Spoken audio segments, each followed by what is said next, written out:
Bonjour et bienvenue pour ce nouveau tutoriel sur Cinema 4D. La semaine dernière, on a vu Expresso, on a vu en fait quelques nœuds Expresso qui faisaient partie des presets Expresso. On a vu des nœuds qui permettaient de manipuler du texte, ce qui est quand même assez intéressant. Et je vous avais dit qu'on en ferait quelques-uns avec Python, pour montrer en fait que c'est possible de faire nos propres nœuds déjà. Quoi qu'on a déjà fait dans d'autres tutoriels, mais en plus je vais montrer un petit truc qui peut être utile. Je vais vous montrer comment enregistrer vos nœuds créés avec Python ou Ko-fi, de manière à les réutiliser d'un projet à l'autre, de manière assez simple. C'est juste une fonction de Cinema 4D que généralement on met un peu de côté, que les gens qui font de l'Expresso pensent pas l'utiliser, alors que c'est quand même très pratique. Même s'il y a des petites choses qui sont pas euh, tout à fait optimisé, donc ça pourrait être mieux. Après, ça dépend peut-être aussi des versions.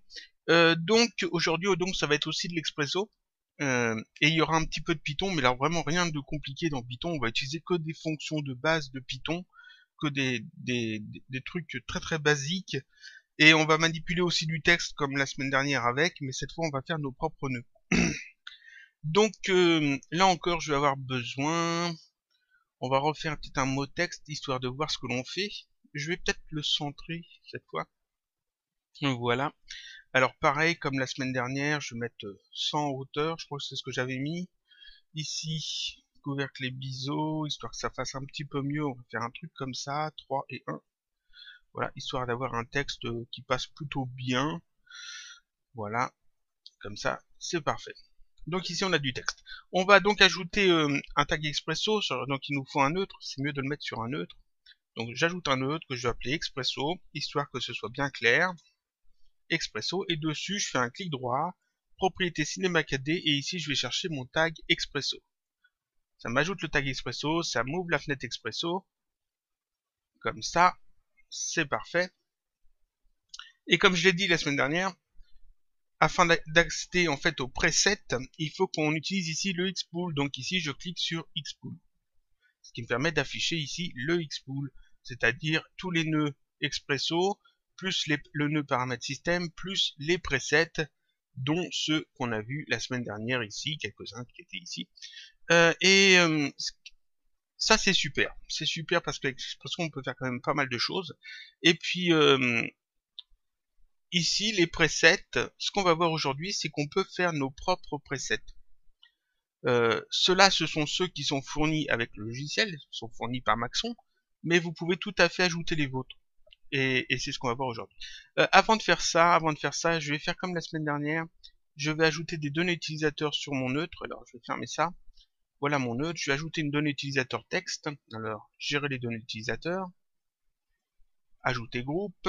Je sors le groupe de la hiérarchie, comme je l'ai montré la semaine dernière. Je vais appeler ça réglage. Avec un S. J'aurais dû mettre l'accent, c'est pas grave.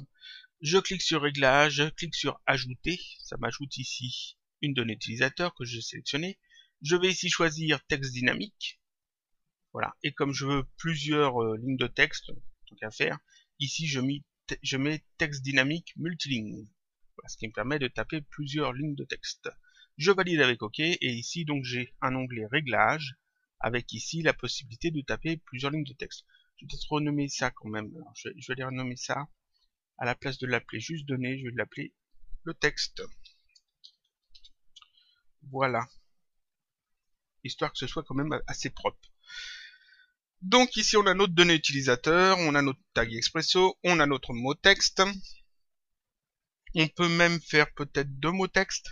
Non, j'en laisse un pour le moment. Je vais ouvrir mon tag Expresso. Et donc ici on arrive sur la fenêtre Expresso avec le Xpool d'ouvert. C'est très bien. La semaine dernière, je vous ai donc montré ces nœuds-là. Et puis je vous ai dit que c'était des nœuds avec des nœuds de script Ko-fi, c'est-à-dire que quand on en ajoute un, celui-ci par exemple, tac, et qu'on clique dessus, on regarde dans ses propriétés, ici on voit que c'est un opérateur Ko-fi que l'on a renommé, ici on a changé le nom qui était ici, et puis ici, je fais ça, tac, ici on a mis un bout de code. Alors c'est pas nous qui l'avons mis, c'est Maxon. C'est un bout de code qui est déjà préparé.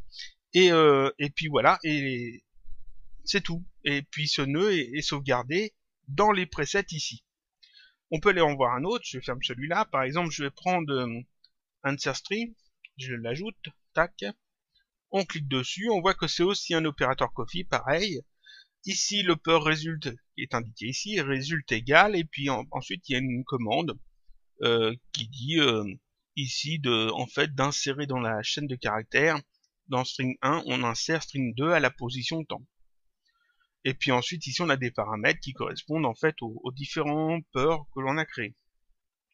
Donc ça en fait c'est juste un nœud script coffee qui a été créé par Maxon et puis mis là-dedans.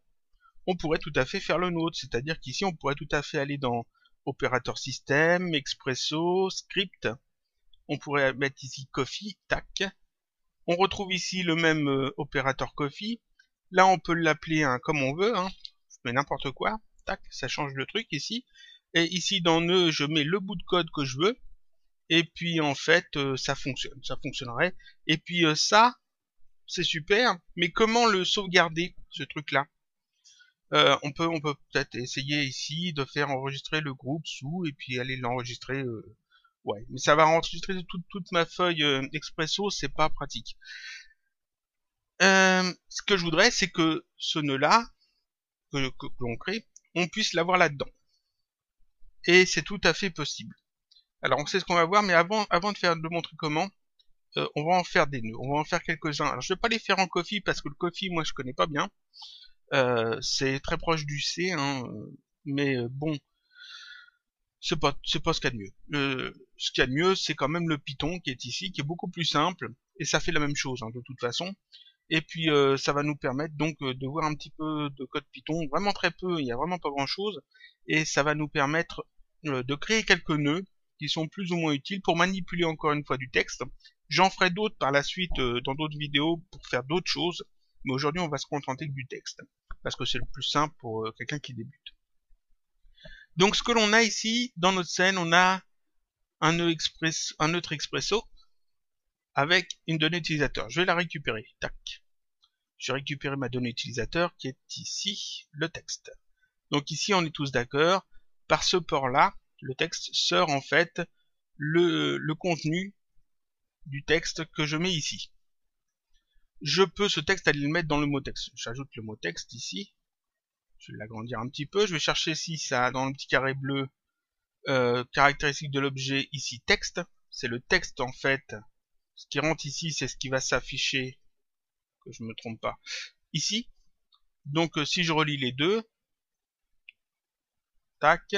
Ce que j'entre dans le expresso ici, c'est ce qui va s'afficher dans le texte. Si je mets A, B, C, D, E, F, G, H, I, J, K, comme la dernière fois, même à rajouter le L, tac, ça l'affiche ici. C'est parfait. Maintenant, ce que l'on veut, c'est placer entre ces deux trucs-là des nœuds. Donc ça, je vais le retirer pour le moment. Comme ça. Et ici, on va mettre des nœuds. On va mettre des nœuds de script. Qu'est-ce que l'on va vouloir faire? On avait vu que ici, avec string, on avait en Coffee, on pouvait calculer la longueur d'un texte. C'est-à-dire que je fais ça. Alors, il va falloir aussi un nœud résultat pour afficher quelque chose. Un nœud résultat, comme j'ai montré la semaine dernière. Le nœud résultat, ici, je peux le laisser comme ça. On le relie là. On relie ça là. Ça, c'est ce qu'on a vu la semaine dernière. Et ici, en fait, ce nœud-là récupère le texte, compte combien il y a de lettres et me l'indique ici. Oui. Et je vous ai dit, la semaine dernière, que ça, on pouvait le faire en Python. Donc on va le faire en Python. Je vais ajouter ici dans ma feuille d'Expresso, je vais ajouter un nœud de script Python. Je vais retirer ici tous les peurs. Celui-là, en double cliquant dessus sur les petits ronds, et celui-là. On va partir d'un truc tout basique, de rien. Qu'est-ce qu'on va faire rentrer ici? Ici, on fait rentrer en fait la chaîne de caractères. Donc on fait rentrer du texte. Donc ici, le petit carré bleu, je vais choisir chaîne. Parce que c'est une chaîne de caractères. C'est du texte. Donc chaîne. Input 1, c'est ma chaîne de caractères. Et en sortie, qu'est-ce qu'on fait sortir? Ici, alors ici, c'est simple. On fait sortir un entier. Donc ici, je clique sur le petit carré rouge. Et là, je peux choisir entier. Et voilà, comme ça, on fait sortir un entier également. Je vais faire un double du résultat. Tac. Voilà, parfait. Maintenant, ce que l'on veut, c'est calculer combien il y a de lettres ici dans notre texte. Donc on va faire entrer le texte ici. Python doit calculer le nombre de lettres et ici en sortir le résultat. Je clique sur le nœud Python, ça m'ouvre ça, ses propriétés. Je clique ici sur ouvrir l'éditeur Python. J'avais expliqué dans un tutoriel sur Python justement que c'était mieux de le faire en cliquant là-dessus que de modifier là directement, parce que ici on n'a pas toutes les possibilités d'édition pratique, alors que là-dedans on l'a. Donc on clique sur ouvrir l'éditeur Python, comme ça on a des couleurs, on a la possibilité de faire des tabulations, etc. C'est beaucoup plus pratique. Et c'est la même chose, hein, c'est exactement la même chose. Donc ici on a le truc de base de Python. On peut retirer le Welcome to the World of Python. Ça, je peux le retirer, j'en ai pas besoin. Je garde bien le import CKD, parce que ça c'est important, on importe les fonctions de CinemaKD. Defmain, ça indique en fait que l'on définit en fait la procédure, la fonction principale. C'est ce que Python va exécuter quand il va tomber sur ce nœud-là. Global output 1, ça veut dire que la sortie output 1, qui est ici, ce qu'on met dedans doit peut-être aussi utilisé en dehors du nœud Python. C'est pas uniquement dans le nœud Python. C'est important parce que ici on va sortir la donnée pour la mettre dans le résultat ou dans autre chose. Donc ici il faut bien mettre global output 1. Si vous avez changé le output 1, forcément ici il faut changer pareil. Et si vous avez plusieurs sorties, vous avez output 1, output 2, output 3, etc. ou vous les avez renommés, il faut forcément les rajouter ici avec une virgule entre chaque. Ça, je l'ai montré aussi quand j'ai montré un peu le Python, les scripts Python dans un autre tutoriel. Ensuite, ici, on a ce que va faire le nœud. Alors, par défaut, le nœud, il fait output 1, donc la sortie, est égale à input 1 plus input 2, c'est-à-dire les deux nœuds qui étaient, des deux peurs qui étaient par défaut. C'est pas ce qu'on veut. Nous, ce qu'on veut, c'est qu'en sortie, en output 1, on ait en fait la longueur de la chaîne. Donc, il y a une fonction toute bête dans Python qui permet de faire ça, elle s'appelle len, L-E-N. L-E-N. Donc on tape L-E-N, on met une parenthèse, on écrit dedans input 1, on ferme la parenthèse, et tout ce qui est après, je le retire. Tout bêtement, output 1 égale len, L-E-N, entre parenthèses, input 1. Je peux faire compiler pour vérifier ici, ça me dit il n'y a aucune erreur. Là, je relis le texte ici, et je relis la sortie ici, au résultat, et là on voit que ça indique effectivement 12. Ça m'a bien calculé la même chose que comme langstring ici. Sauf que ici on l'a fait en Python avec un nœud, on l'a fait nous-mêmes. On peut quand même en être assez fier. Donc ce nœud Python je peux sélectionner. Dans ses propriétés d'ici d'en bas, je peux renommer ça. Je vais l'appeler longueur de texte. Longueur texte. Longueur texte. On va pas mettre de majuscule à texte. On va faire ça comme ça. Voilà, longueur texte. Et puis c'est tout, ça suffit, rien d'autre à mettre. Et donc là en fait j'ai fait mon premier nœud perso Python, celui-là je peux le retirer, j'en ai pas besoin, ça aussi. J'ai fait le même nœud en fait que celui qui était ici, le langstring, sauf que là je l'ai fait moi-même et puis je l'ai fait avec Python. Et ça fait exactement la même chose, ça me dit en fait combien il y a de lettres dans ma chaîne de caractères. Si je change ça, là, si je change ici, si je retire par exemple 2 lettres, ici, alors faut actualiser quand même. Est-ce que ça veut bien s'actualiser, s'il vous plaît? Là, voilà.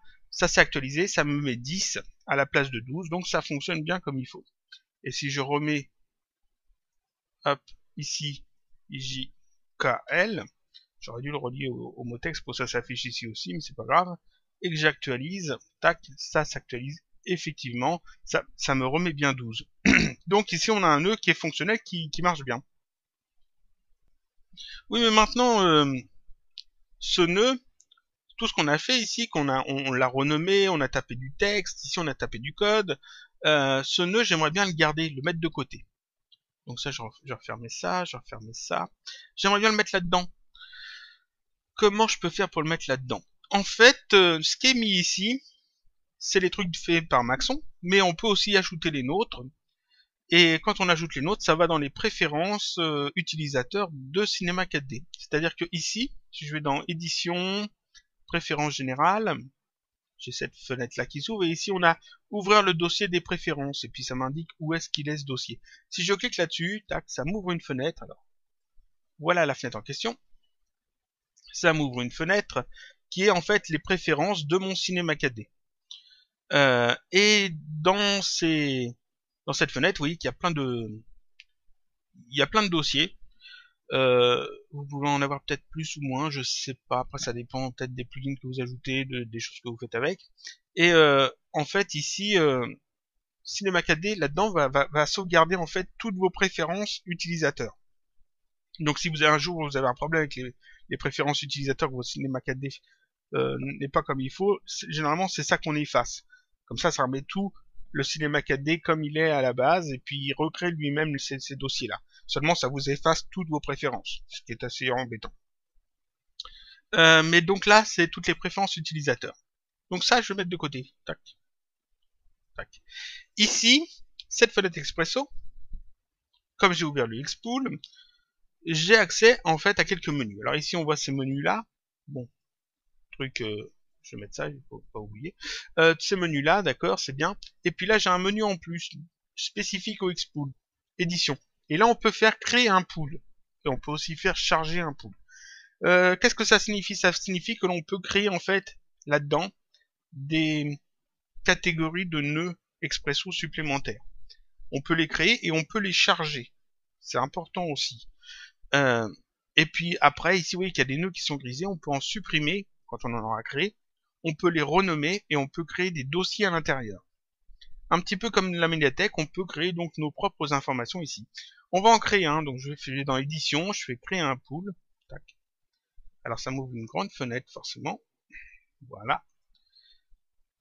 Ici, vous remarquez que ça m'a ouvert sur mon ordinateur AppData, Roaming, Maxon, Cinema 4D 13, librairie Xnode. Et si je regarde en fait les préférences utilisateurs que j'avais ouvert tout à l'heure, c'est pareil, c'est CamGeek, AppData, Roaming, Maxon, la même chose. Et puis ensuite c'est librairie, donc c'est là-dedans, tac tac.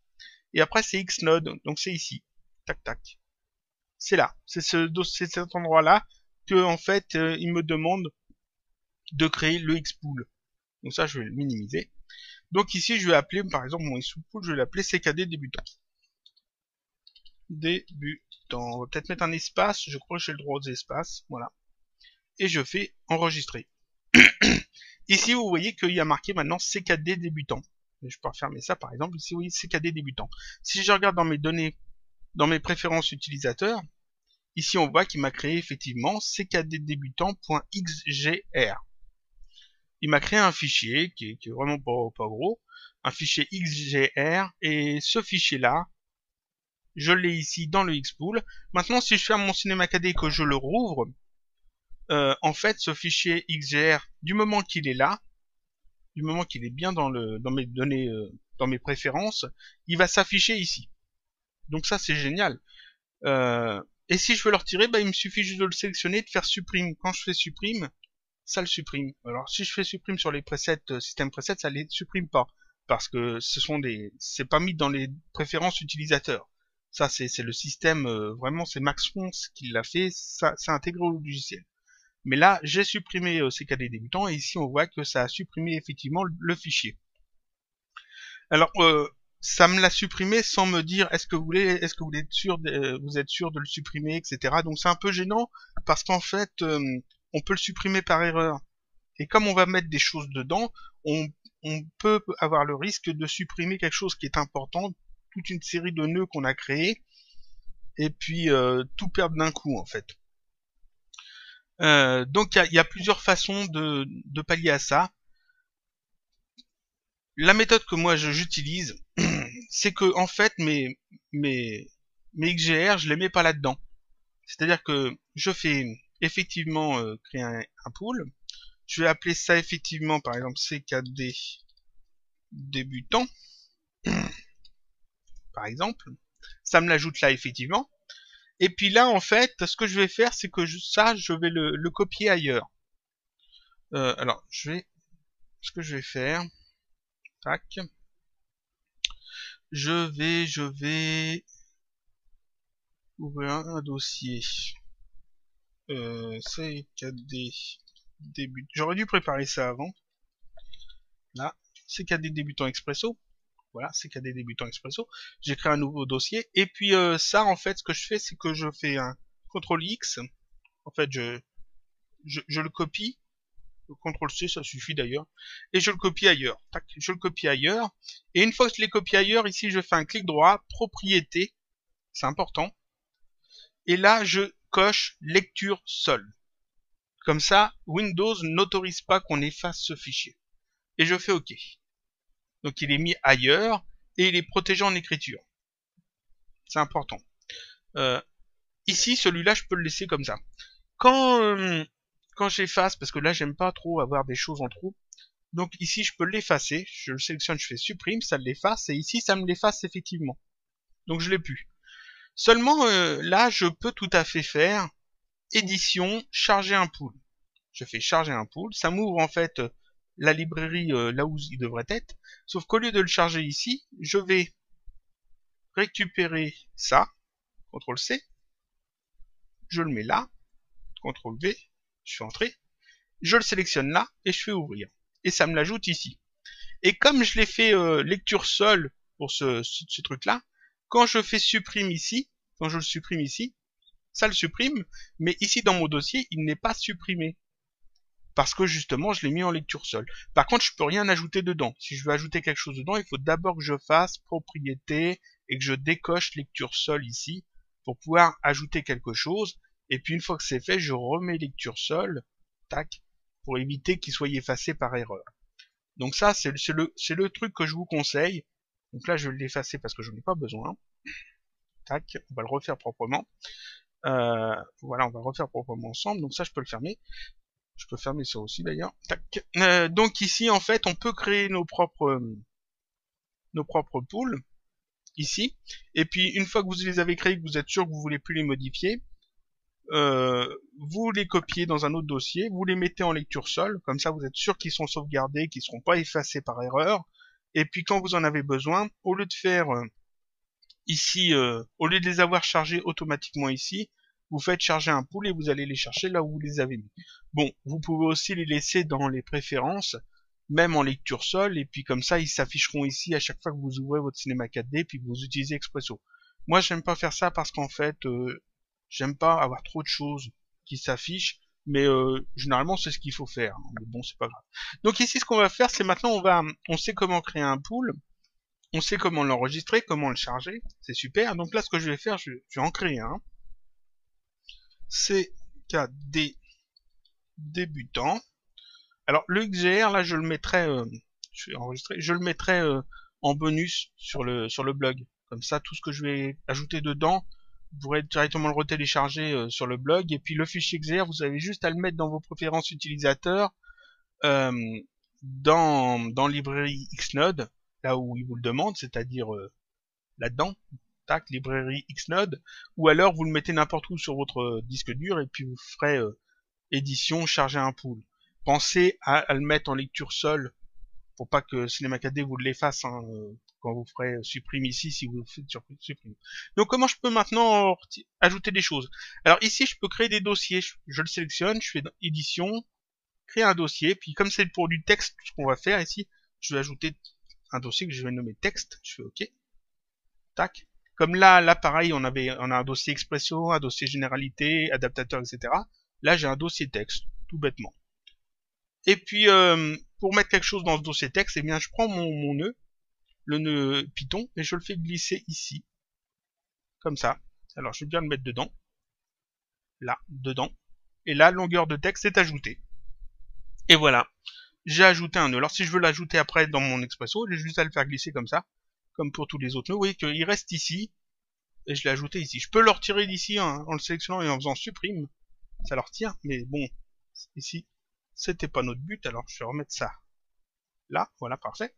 Donc là, j'ai ajouté en fait un nœud, j'ai créé un nœud Python qui fait quelque chose que moi j'ai décidé qu'il fasse, et je l'ai sauvegardé dans le Xpool, dans les presets, en fait, dans les nœuds personnalisés, les nœuds qui sont enregistrés avec les préférences utilisateurs dans Cinema 4D.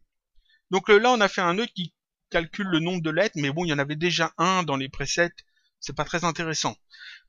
Qu'est-ce qui va être intéressant pour nous? Donc ça, je vais le retirer. Ça, je dois retirer. Ça, je le laisse. Ici, on a donc notre texte et on envoie ça dans le mot texte. On va envoyer ça dans le mot texte. Alors, je vais faire ça comme ça. On envoie ça ici. Tac. Ici, j'écris en majuscule. On n'est pas obligé d'écrire en majuscule. Peut-être que si vous faites un template d'intro, un truc comme ça, la personne qui va taper son pseudo, sa chaîne, tout ça, va le taper un petit peu comme elle veut. Et puis ça vous arrange pas, vous, pour l'animation, ça va pas coller. Donc peut-être que vous voulez que ça soit que des majuscules. Et puis la personne va peut-être taper un truc comme ça. Un truc comme ça. Peut-être que la personne va taper des mots en majuscules, des mots en minuscules, et vous, ça va pas pour votre animation. Il faudrait que avoir un nœud qui transforme le texte en majuscule. En Python, c'est tout simple. Je prends un nœud script Python, tac, je retire les peurs, encore une fois. En sortie, on va sortir un texte cette fois. Donc ici, on a besoin d'une chaîne de caractères. Et en entrée, on fait aussi rentrer un texte, donc une chaîne de caractères aussi. Chaîne, voilà. Je sélectionne bien ça, je mets ça comme ça. J'ouvre ici l'éditeur Python. Voilà. Je retire ça qu'on n'a pas besoin. Là, Global Output 1, je le laisse, hein, c'est très bien. Maintenant, il nous faut ici quelque chose qui va transformer mon texte en majuscule. C'est tout simple. Dans Python, qui est un langage objet, il y a un truc tout bête qui sert à faire ça. C'est-à-dire que ici, output 1 est égal à input 1. Donc, est-ce qu'on rentre ici dans input, on va le sortir par là. Seulement, on va le transformer en majuscule, c'est-à-dire qu'on va mettre un point et on écrit upper. U-P-P-E-R. Et après, on met des parenthèses comme ça. Tout bêtement. Input 1.upper. Upper, ça veut dire mettre en majuscule en gros. C'est-à-dire que up, c'est vers le haut. Donc, on va simplement mettre en majuscule le contenu qui rentre dans input 1 et on va mettre ça dans output 1. Tout bêtement. Donc ça, je le ferme. Et si ici, je mets ça, on voit que ici, c'est effectivement des majuscules, des minuscules. Je mets ça entre les deux, là. Tac. Comme ça. Paf. Et ici, on voit que c'est que des majuscules. Eh ben, c'est super. On a un nœud qui fonctionne. Donc, je le sélectionne, ce nœud, on va le renommer. Dans base, ici, on va mettre mise en majuscule. Mise en majuscule. Voilà.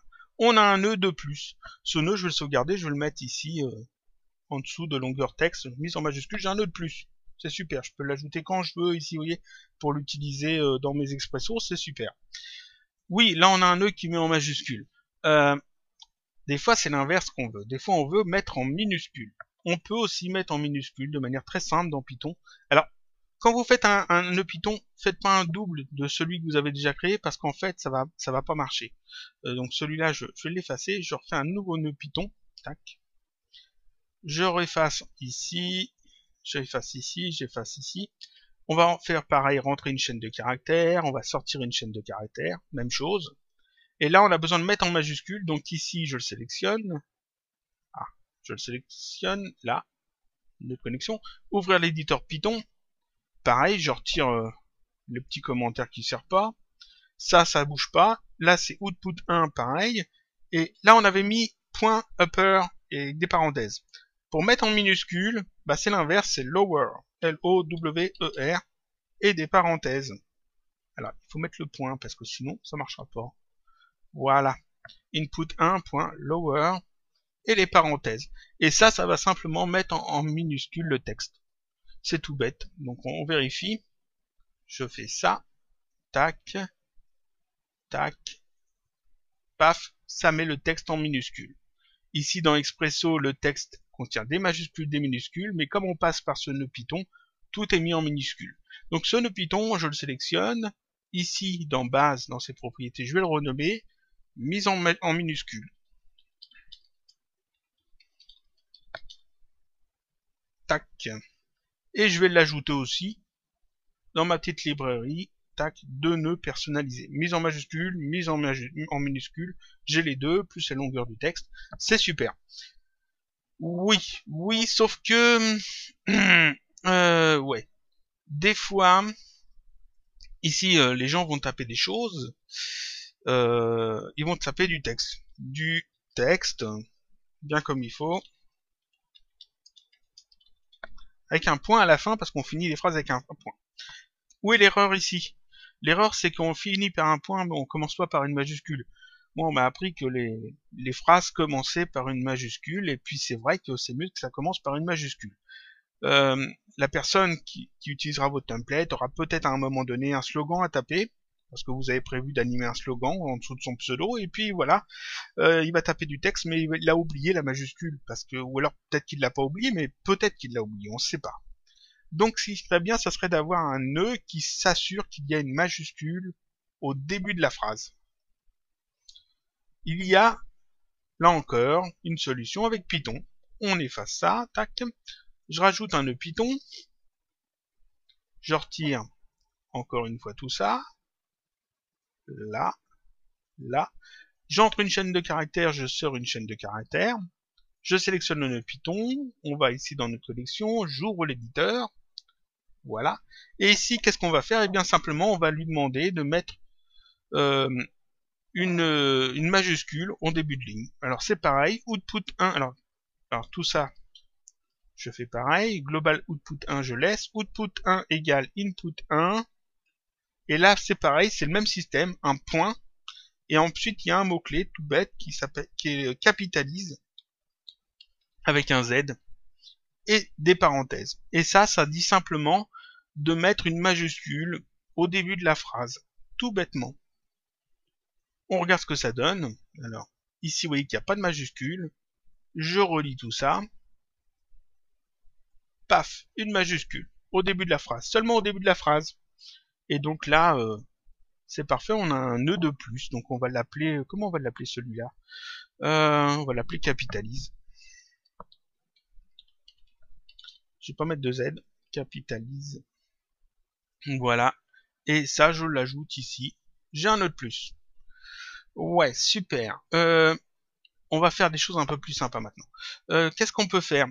On aimerait peut-être que... Alors là, on met ça comme ça. Hein. Tac. Avec l'erreur. Je vais retirer peut-être le point. Tant qu'à faire. Voilà. Bon, ça s'utilisera quand ça voudra. Maintenant, ce que l'on va faire, c'est faire un nœud qui va inverser ça. On aimerait par exemple que chaque lettre soit inversée. C'est-à-dire que à la place de lire DU, un espace TEX, à la place on lise TUFAF, non, TUAF, espace LI, espace, etc. C'est-à-dire que chaque lettre qui est à la fin se retrouve au début. On inverse totalement le mot. Truc assez simple, dans Python, j'ajoute encore un nœud Python, je retire les peurs qui sont par défaut, parce qu'ils sont plutôt pour des numéros. Je vais ajouter ici une chaîne de caractères, je sors aussi une chaîne de caractères. Je clique sur le nœud, je vais dans nœud de connexion, ouvrir l'éditeur Python encore une fois. On retire encore une fois ça. Alors à chaque fois que je retire le commentaire, vous pouvez juste le modifier. Hein. Donc ici en fait, en sortie, qu'est-ce que l'on veut? On veut en fait que Python nous inverse le texte. Il faut savoir que dans Python, le texte est géré lettre par lettre. Le Python va gérer le texte comme un tableau, c'est-à-dire comme... oui, c'est ça, un tableau. Il y a des lignes, et puis il y a des colonnes, et puis chaque colonne, il y a une lettre. Et puis Python permet en fait d'accéder à chaque lettre du tableau grâce à des coordonnées en fait. On peut lui dire d'aller chercher la lettre en colonne temps sur la ligne temps. Et puis tout ça, ça se fait avec des crochets des caractères de points. Et si on veut inverser en fait toute une séquence de lettres, il y a un truc qui est tout bête à faire, c'est taper en fait la variable qui contient le texte. On met des crochets, alors un crochet ouvrant, on met 2 points, 2 points, 2 points, 2 points, et puis on met -1, -1, et on ferme les crochets. Tac. Je ne vais pas rentrer dans les détails parce que ça serait plutôt du cours d'un tutoriel sur Python, et puis là c'est pas trop le truc. Mais en faisant ça, en fait, on indique à Python de prendre chaque lettre et puis d'inverser en fait toute la séquence. C'est-à-dire qu'en faisant ça, tout le texte qui va rentrer dans input sera inversé et va sortir dans output. Tout bêtement. Donc ça va inverser notre texte, exactement ce qu'on veut. On va voir ça tout de suite. Alors ici, je vais le mettre entre mes données utilisateurs et mon mot texte. Tac. Et là, on voit qu'effectivement, il m'a inversé tout le texte. Ce qui peut être sympa, hein, dans certaines animations, ça peut vous être utile. Donc ici, on a un nœud de plus, et puis c'est parfait. Je le sélectionne, je vais le renommer. On va l'appeler inverser le texte. Inverser le texte. Alors là, on fait que des choses simples. Hein. On pourrait faire des choses beaucoup plus compliquées avec Python. Hein. Et je vais le mettre aussi, hop, je vais le mettre aussi dans mes presets. Voilà, parfait. Ensuite, qu'est-ce que l'on pourrait faire? On pourrait couper des textes, on pourrait retirer des lettres, on pourrait refaire des choses. Alors en fait, ce qu'on va faire, imaginons que l'on a deux textes. Alors je vais faire expresso, là et je vais en faire un deuxième. Je vais retirer une expresso sur le deuxième, on va l'appeler texte B, et puis le premier là on va l'appeler texte A. Voilà. Alors, quand même mettre une majuscule, ce serait bien. Voilà, pour avoir deux nœuds, deux fois les données utilisateurs. Là, je vais, pareil, je vais aller chercher ici, réglage le texte, comme ça j'ai deux fois les données utilisateurs. Voilà. J'ai texte A et texte B. Alors, je sélectionne texte A, ici je vais l'appeler A, B, C, D, E, et puis texte B, F, G, H, I, J, K, L. Voilà. Donc texte A, texte B. Et puis alors qu'est-ce que je voudrais? Je voudrais en fait un nœud expresso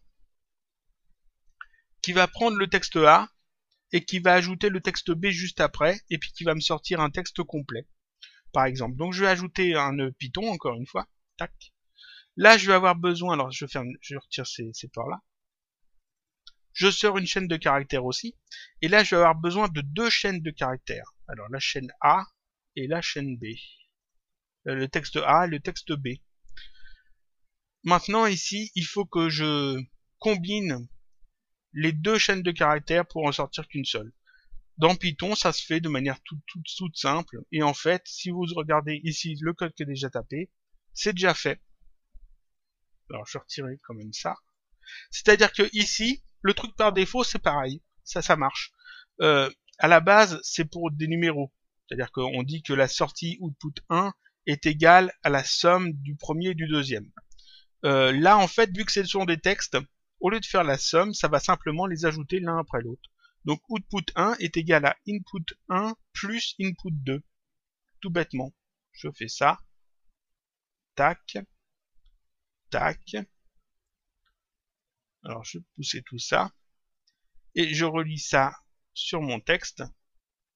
Tac. Et j'actualise quand même. Voilà. Et ici, on peut voir A, B, C, D, E, F, G, H, I, J, K, L. C'est-à-dire que les deux chaînes de caractères ont été combinées, ajoutées, de manière à en créer qu'un seul. Je vous avais dit la semaine dernière qu'avec tous les nœuds qu'on avait vus, on pouvait couper des mots en deux parties, par exemple. Prendre que le début d'un mot et la fin d'un autre mot. Ici, on vient de créer un nœud qui permet de prendre deux mots qu'on a créés, par exemple, et de les recombiner pour en faire un troisième. Ça peut être utile. Donc ce nœud-là, je le sélectionne et je vais appeler ça combiner deux textes. On pourrait tout à fait dire combiner trois textes et puis rajouter un input 3 et puis avoir un truc où on rajoute un troisième bout de texte, par exemple, ou en faire autant qu'on veut. Donc là, j'ai un nœud de plus, tac, je l'ajoute ici. Voilà. Et puis maintenant, je peux effacer tout ça. Là, en fait, j'ai fait mon petit preset, c'est qu'à des débutants, j'ai fait une section de texte, et puis dedans on a créé 1, 2, 3, 4, 5, 6, j'aurais pu en faire un de plus, ça aurait fait 7. On a fait 6 nœuds avec Python de manière vraiment très basique, très simple, hein. C'est que des fonctions de Python très basiques, des choses qu'on apprend en premier quand on manipule Python, quand on apprend Python.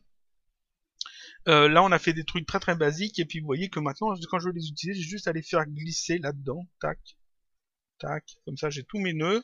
Et puis quand on clique sur un des nœuds, on peut voir que ça a effectivement conservé à chaque fois en fait les paramètres qu'on a tapés, le code qu'on a tapé, et puis c'est parfait.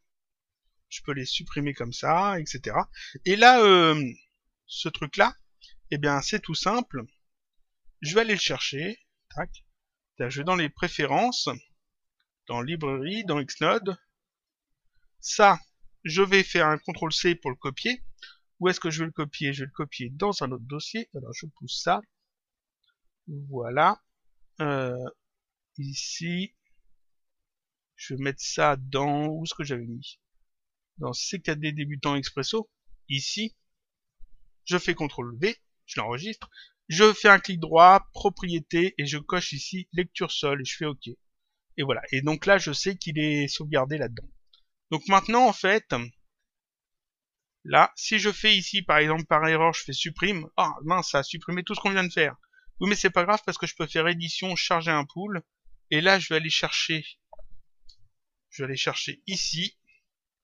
Tac. Mon CKD débutant XGR, je fais ouvrir. Et ça me le réajoute ici, avec tout ce qu'il y a dedans. Et ça, je peux en faire autant que je veux. Hein. Je peux faire plusieurs pools à thème, ou alors en faire un seul qui contient plusieurs dossiers avec tous les nœuds que je veux créer. On verra peut-être des choses un peu plus intéressantes avec Python, parce que là, on a manipulé que du texte. Ça, c'est utile que pour ceux qui font des templates. C'est pas plus utile que ça. On peut faire des choses plus poussées. Par exemple, on peut faire de l'animation. On peut créer des clés d'animation avec Python. Alors, dans les nœuds Python, je pense pas. Mais cela dit, on peut faire d'autres choses. On peut, par exemple, utiliser des données utilisateurs et puis faire des données utilisateurs et puis utiliser Python pour après gérer ces données utilisateurs. C'est des choses que je fais déjà, donc ça sera pas trop compliqué à refaire. On peut tout à fait faire des nœuds Python qui vont par exemple, j'ai déjà montré comment faire clignoter. Oui, mais c'était avec un tag, donc ça colle pas. Qu'est-ce que l'on pourrait vous montrer? Qu'est-ce que je pourrais vous montrer avec les nœuds Python? Faire des calculs, on peut faire des formules qui servent après pour l'animation, par exemple. On peut gérer des points, on peut gérer des polygones, on peut faire pas mal de choses avec Python, mais alors après, forcément, souvent c'est suivant un besoin. On a un besoin, donc on utilise le script Python pour corriger, pour avoir une solution à un problème d'animation ou de gestion d'un setup, etc. Généralement, c'est pour ça. Mais souvent, ces nœuds peuvent être réutilisés d'un setup à l'autre. Donc ça peut être intéressant. Donc on verra quelques nœuds Python. J'essaierai de vous en mettre de côté et de les expliquer après en vidéo. Donc ici on a fait 6 nœuds tout bêtement et on a vu comment enregistrer nos propres nœuds, nos nœuds de script. Alors ce que j'ai fait avec Python, on aurait pu le faire avec Coffee. Hein. Ceux qui préfèrent le faire avec Coffee, si vous avez des bonnes bases en C et que vous trouvez que le Coffee c'est plus simple, n'hésitez pas. Seulement Coffee est plus limité que Python. Python est beaucoup plus puissant parce qu'en fait Coffee n'a pas vraiment été mis à jour, je crois, et Python est plus récent dans Cinema 4D et il a beaucoup évolué. Et puis il permet de faire plus de choses. C'est évident. Et puis là, je pense avoir tout dit. On est déjà à plus de 40 minutes de vidéo. Donc je mettrai sur le blog le fichier XGR. Je pense que je le laisserai en lecture seule, mais je sais pas si ça garde la lecture seule quand on les télécharge depuis Mega. Enfin bref, je mettrai ça sur le blog parce qu'il n'y aura pas de scène à sauvegarder, donc ça sera juste le fichier XGR. Et puis vous aurez juste à le copier. Alors, comme je rappelle, vous allez dans édition, préférences générales, vous cliquez ici sur ouvrir dossier de préférence, ça vous ouvre ceci, et là vous allez dans librairie, et puis là vous allez dans Xnode, et puis vous le copiez ici, tout bêtement. Et puis quand vous ouvrirez votre Cinema 4D, vous aurez en fait dans Expresso, vous aurez dans Expresso, alors vous aurez Expresso comme ça, et quand vous irez dans Xpool, ici vous aurez en plus CKD débutant avec dedans ça, tout bêtement. Et puis vous pouvez créer les vôtres, comme j'ai dit, vous voyez on peut créer autant qu'on veut, les supprimer, les renommer, etc. Et ça, je vous le dis, c'est quand même assez important. Mettez en lecture seule pour les fichiers quand vous voulez pas les effacer par erreur. Par contre, si on veut rajouter des choses là-dedans, après il faut désactiver la lecture seule pour justement rajouter des choses. Voilà. Et si vous les mettez pas dans les dossiers de préférence, mais si vous les mettez dans un dossier séparé à vous, comme moi je le fais, ici je vous ai montré avec ça, si vous les mettez dans un dossier totalement à part et que vous faites juste charger, ils ne seront pas chargés au démarrage de Cinema 4D. Ça sera à vous d'aller les chercher en faisant édition, charger un pool. Voilà. Donc là, je pense avoir tout dit. On verra donc d'autres nœuds scripts Python. On en créera d'autres. Et puis c'est tout. Donc je vous dis à la semaine prochaine pour un autre tutoriel toujours sur Cinema 4D.